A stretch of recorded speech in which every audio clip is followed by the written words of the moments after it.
We're in the galleries at the Crystal Ridges Museum of American Art, and we're looking at a fairly large painting by an artist named Pablita Velarde. And this particular painting dates to 1981, but Velarde had a very long career. Velarde was born in 1918. She studied at the Santa Fe Indian School in the 1930s, and she becomes knowledgeable in what is known as Dorothy Dunn's flat style. And this idea of a flat style, which we see here, was promoted by Dunn to help the Native American artists remember and connect to a past. There's this idea that Native American culture is disappearing and needs to be preserved. Native people are not disappearing, they are losing access to cultural continuation because of United States policies, because of expectations of assimilation. And what is tragic about Pablita Velarde is that her mother passes away when she is 5,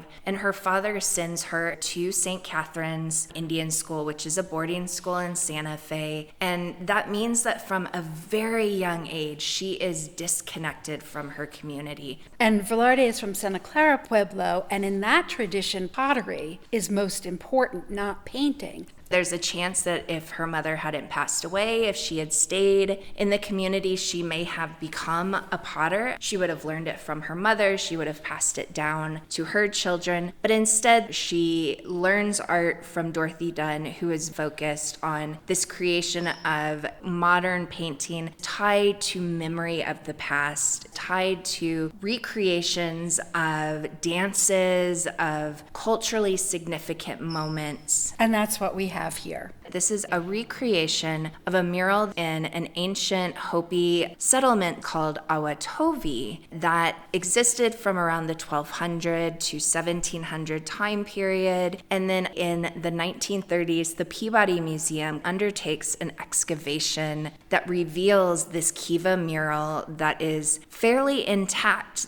That mural gets recreated by another Native American artist. It gets recreated by Hopi artist Fred Cabote. So we're not sure exactly what the source is for Velarde, whether it was the original mural, a photograph of that, or the recreation by Cabote. So Dorothy Dunn is given credit for the flat style, but once you start to realize that this imagery comes from a mural that would have been created at some point from 1200 to 1700 by Hopi people, there are also indigenous origins of that style. And I think this is such a great example of that combination between Dorothy Dunn's influence as well as indigenous influence. And then Velarde building on that. Dunn teaches her to mix her own mineral pigments. So from the very beginning, Pablita Velarde is known as being an incredible paint maker. She creates these natural pigments, and they are just the perfect source to create the work that we see here. One figure doesn't seem quite